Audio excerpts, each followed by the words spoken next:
আসসালামু আলাইকুম সুপ্রিয় দর্শক শ্রোতা, মা অ্যাগ্রোভেটের পক্ষ থেকে আপনাদের সকলকে স্বাগতম। আজকে আমি পরীক্ষামূলকভাবে একটি ঘাস লাগিয়েছিলাম, সেটার সম্পর্কে আপনাদেরকে বলবো। এই ঘাসটা মূলত জাম্বু ঘাস। এটা কোনো কাটিং থেকে নয় বা কোনো ঘাসের গোড়া থেকেও তৈরি করা হয় নাই।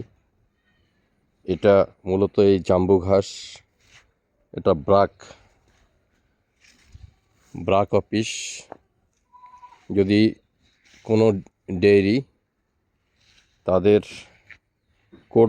নিজস্ব কোড নাম্বারের মাধ্যমে তাদেরকে যদি তাদের চিলিং সেন্টারে যদি কোনো দুধ প্রদান করা হয়, সেক্ষেত্রে তারা বিভিন্ন প্রকার ফ্যাসিলিটিস প্রদান করে থাকে। তার মধ্যে একটি হলো ঘাসের বীজ। ঘাসের বীজ থেকে এই ঘাস, এটা হলো জাম্বু ঘাস। দেখেন কত সুন্দর ঘাস হয়েছে। আমি অল্প মাত্রায় এই ঘাস লাগিয়েছিলাম, খুব সুন্দর এর ফলন হয়েছে। আমি চিন্তা ভাবনা করছি, যেহেতু ঘাসটির ফলন বেশি, সেই ক্ষেত্রে হয়তো আমি কিছু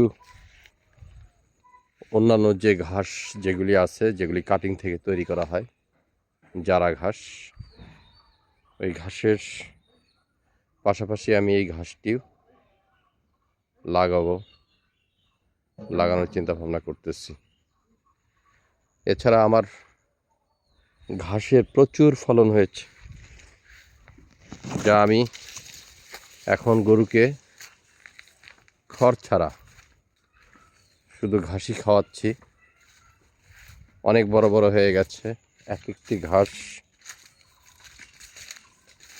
8 থেকে 9 ফুট পর্যন্ত হয়ে গেছে। দেখতেই পাচ্ছেন,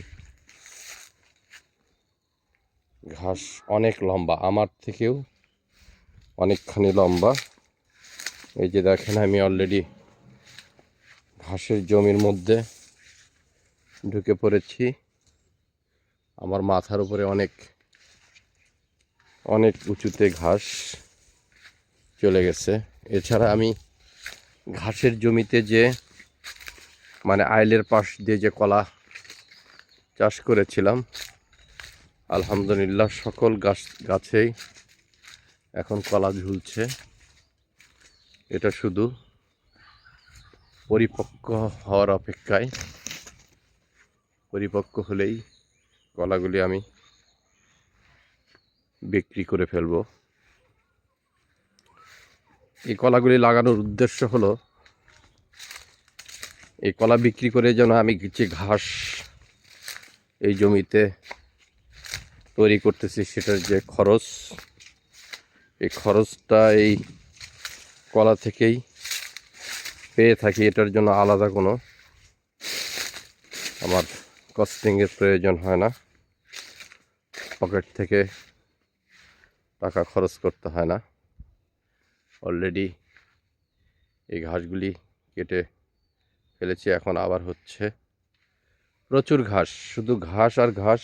আমি যা ঘাস লাগিয়েছিলাম, আলহামদুলিল্লাহ এখন পর্যন্ত এই ঘাস দিয়েই আমার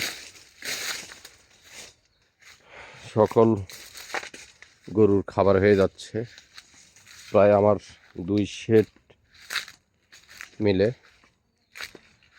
22টির মতো গরু আছে, যেগুলি আমি এই খড়ের পরিবর্তে ঘাস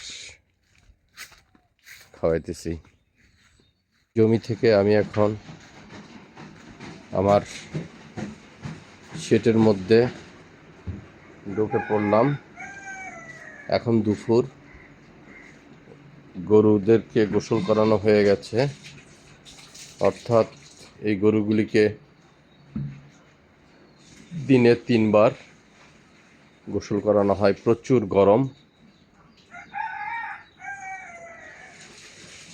বর্তমানে দেশের যে তাপদাহ চলতেছে, সেক্ষেত্রে প্রচুর গরম। এই গরমের কারণেই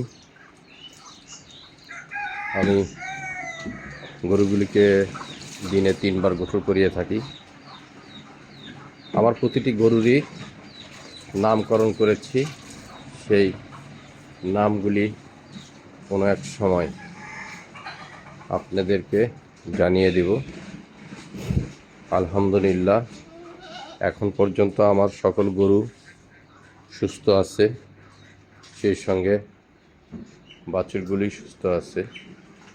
সকলেই মা অ্যাগ্রোভেটের জন্য দোয়া করবেন, যেন আরও উত্তর উন্নতি করতে পারি।